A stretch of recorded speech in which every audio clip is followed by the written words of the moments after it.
எங்கள் வாழ்நாளில் எத்தனை மரம் ஏறி இருப்போம், எத்தனை மரம் இறங்கியிருப்போம், எத்தனை வயிறுகளை இப்படி கட்டியிருப்போம். ஆனால் இந்த நம்ம ஹைட் மணி லைனை நான் எடுத்த பிறகு என் லைனில் கூட உண்மையாக சொல்கிறேன், இவ்வளோ கஷ்டப்படல. மணிகண்டா லாஸ்ட்டில் வந்தான். அவன் வந்து கூட என்னென்ன ஒரு மணி ஆச்சு. மணி ஈபி கம்மி தேவைப்படுறதா போதுமா? மணிகண்டா வர்றதுக்குள்ளே கிட்டத்தட்ட நான் பாதி வேலை 99% 90ல் 85% நான் வேலை முடிச்சிட்டு இருந்தேன். ஏன்னா வந்து இன்றைக்கி லைன் கட்டிங்கு பார்த்திங்கன்னா நம்மளுக்கு நேற்று இங்கே வேலை செஞ்சு ஜேசிபி வேலை செஞ்சு 3 இடத்துல ஃபைபர் கட்டிங்கு. அதனால் எனக்கு ரொம்ப நொந்துடுச்சு மனம். ஏன்னா என்னடா நம்ம இந்த லைனில் வந்து இன்னும் காசே சம்பாதிக்கல, அதுக்குள்ளே இவ்வளோ கஷ்டப்படணுமான்ற மாதிரி ஆயிடுச்சு. மிஷினுக்கார ஒரு வார்த்தை சொன்னார், நீ ஒரு தொழிலுக்கு போறியன்னா உனக்கு ஆரம்பத்திலே கஷ்டம் வரும்னாரு. ஆனால் என்னோடய லைனுக்குள்ள 2012 வரும்போது எவ்வளோ கஷ்டப்பட்டுருக்கிறேன்னா, கேபிள் அவ்வளோ கஷ்டப்பட்டுருக்கிறேன். ஆனால் இந்த பொறுப்பு நம்ம எடுத்துன்னு போயிருக்கு. மணி சொல்கிறோம், அந்த பாப்பா டிஎஸ்பி சார்ஜ் எடுத்துகிட்டு இருக்கிற அந்த சூர்யா படத்தில் சொல்லுவாங்க, சார் இப்போ எனக்கு பேக்ஸ் அனுப்புங்க, நான் டிஎஸ்பி சார்ஜ் எடுத்துக்கிறேன்ட்டு வண்டி. மணிகண்டா அப்பப்போ ஒரு காமெடி சொல்லுவான், ஏதாவது வந்து கேபிள் வேலை செய்யும்போது இன்னைக்கு பொழுது தானே. ஆனால் அதோட உண்மையான அர்த்தம் என்னென்னா, வடிவேல இந்த ஒரு பஸ்ஸில் பயனே இருப்பான், சார் அந்த பேலன்ஸ் 250 கேட்பான். அந்த பஸ்கார கண்டக்டர் என்ன பண்ணுவான்னா, வேற ஒரு இடத்துல இறக்கிட்டு அனுப்பிச்சிடுவான். அவங்க போன உடனே சேஸ் சாராய் குடிப்பாங்க. உனக்கு எவ்வளோ தரணும்? 250. உனக்கு எவ்வளோ தரணும்? 250 ஒன்று விடுவாங்க. ஓ இன்னைக்கு இவங்க பொழுது தானானவா. ஆனால் இன்னைக்கு பொழுதுக்கே இவங்ககிட்ட அடி வாங்கணுமான்ற ஒரு கான்செப்ட் நான் சொல்லுவான். அதே கான்செப்டு மணிகண்டா ஞாபகம் வச்சுக்கினே, இந்த மாதிரி மரம் ஏறும்போது ஏதாவது வேலை செய்யும்போது, ஆனால் இன்னைக்கு பொழுது தானானவா. என்னடா மணிகண்டா இப்படின்றான்னா, அந்த வடிவேலுக்கா சொல்கிறான் அந்த படம் ஞாபகம் இப்போ பண்ணி விட்டான். படத்துலேருந்து கீழே இறங்குறது நம்ம ஆப்ரேட்டரு. மக்கள் டிவி பார்க்கட்டுன்ட்டு எவ்வளோ ஒரு தியாகம் பண்ணுறாங்க. அந்த ஒப்பில்லே குப்பிக்கில்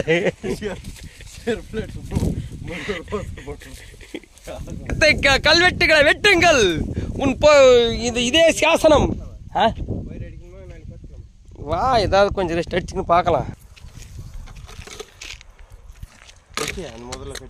ஒரு டைமில் அவன் நீ கச்சாக் முச்சாக்கான்னு சுத்தாத, அது க்ளீனாக சுற்றணும். ஸ்டார்டிங்கில் எல்லா வேலையும் நம்மளுக்கு நம்ம செய்கிற வேலை ஸ்டார்டிங்கில் பாருங்கள், இங்கே ஒரு லேண்ட் யாரோ க்ளீன் பண்ணியிருக்கிறாங்க. என்ன மணி சொன்னேன், சம்பாரிச்சு இந்த லேண்டு வாங்கினா அன்னைக்கு 2 ரூபாய் பருப்பி உனக்கு இனாமா தர்ற மணி, நீ சாப்பிடு மணி. நீ ஏபி கம்பி கூட அப்புறம் பார்க்கலாம், நீ உடச்சு கொடு. நம்ம எவ்வளோ சரி இது கூட இந்த ஈபி கம்பி பாருங்க எடுத்துக்க. வீடியோ வேணாம். இந்த வீடியோவால் ஒரு நாள் ஒரு வரலாறுன்றது சொல்கிறது கேட்டுக்கா, ஒரு நாள் இது வெல்லும். சரி ஏதோ வரலாறு எதுன்னு காசு வருது யூடியூப். ஆமாம் யூடியூப்பில் காசு வருது எனக்கு. இப்படியான்னு தெரிஞ்சு இந்த பாக்ஸை போட்டுட்டு இருப்பேன் எனக்கு டப்பாய் போடாமல். வாங்கணோ இது ஜெயிண்ட் பாக்ஸுக்கு எவ்வளோ முதலச்சு இல்லை அவ்வளோ இது வேணும். ஜெயிண்ட் பாக்ஸ் ஆர்டர் சொல்லிட்டேன். எத்தினே 4 சொல்லிக்கிறேன். ஆர்டர் சொல்லிக்கிறியா? எங்கிருந்து வருது ஆர்டரு? துபாயில். எதுக்கடாங்க நாளைக்கு சாகிற கேள்விக்கு நான் எதுக்கடா மேக்கப் பண்ணணுமா?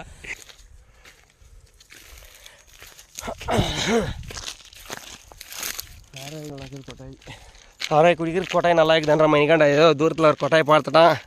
கொட்டாய்க்குள்ளே மிட்டாய் சாப்பிட்ணுமா, மிட்டாய்க்குள்ளே கொட்டாய் சாப்பிட்ணுமா? வண்டியில் இப்போ பேட்ரி சார்ஜ் நிற்காதுல வர என் வண்டி எரியாது. என்ன இப்படி எரிஞ்சு நிற்குது என் வண்டியில் லைட்டுக்கு ராமாயணம் ஆனில் இருந்தால் கூட நியாயமா. கிட்டத்தட்ட நம்ம இப்போ இங்கே தான் லைனு.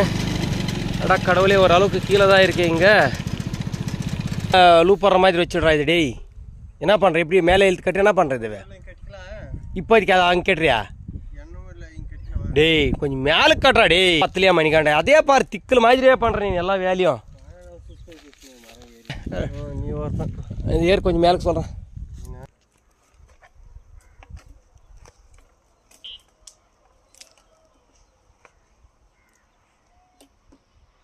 அவ்வளோ இங்கே கட்டுறான். அது போயிட்டேன்.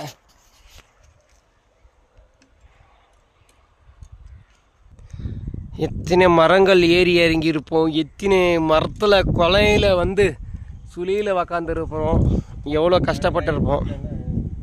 என்ன மணி அன்றாயிரத்தில் தானே வீடியோ அன்றாயிரம் கிழிஞ்சால கூட கிளியட்டும். எத்தனை வேர்வை, எவ்வளோ ரத்தம் சிந்திருப்போம். ரத்தமான பாருங்க இங்கே தெரியுதா, இந்த மாதிரி மரத்தில் ஏறும்போது எங்களுக்கு ரத்தம் வரும் பாருங்க. இந்த இவ்வளோலாம் ரத்தம் சிந்தி தான் நாங்கள் இதோட திக்கில் இதெல்லாம் பாருங்கள். அந்த மாதிரி சின்ன சின்னதாக இந்த மாதிரி எல்லாம் மொபைலில் போகும்போதெல்லாம் கிழிச்சிடும் கால். ஆனால் சில நேரத்தில் அந்த முள் அப்படியே குத்து எங்களுக்கு. அது புதர்ல வேலை இருக்கு, அது வேலையாக போகும்போது கிச்சனுக்கு சார் டே பைத்திக்காரா பாரு. இப்போ இங்கே வந்தேன் பாரு, ரத்தம் சிந்தி இருக்கிற ஒரு துளி ரத்தம் அது நம்ம கேபிளுக்கு ஒரு துளியா. எத்தனை இடத்துல இந்த லைனாவது சொல்கிறேன், அதில் ஒரு துளியாவது ரத்தம் சிந்தி தான் சம்பாதிக்கிறோம் நாங்கள். வேர்வையும் ரத்தத்தையும் நாங்கள் கேபிளுக்கு முதல் போட்டு இருக்கிறோம். எவ்வளோ கஷ்டப்பட்டு இருக்கிறோம். உண்மையை சொல்கிறேன், வீடியோக்காக சொல்லலை. நாங்கள் காசு வாங்குகிறோம். காசு வாங்காமல் என்ன தர்மத்துக்கு பண்ணுறதில்ல. இல்லை, நாங்கள் சில பேர் நினைப்பாங்க, நீங்கள் உங்களுக்கு என்னப்பா ஜம்முன்னு வருவீங்க, ஜம்முன்னு போகிறீங்க, காசு வசூல் பண்ணிட்டு போகிறீங்க, உங்களுக்கு இந்த காசால் உங்களுக்கு தான் கஸ்டமர் சில பேர் சொல்கிறாங்க. ஆனால் இதுக்கு பின்னாடி இருக்கிற எவ்வளவு மரம் ஏறணும், எவ்வளோ மரம் இறங்கணும்.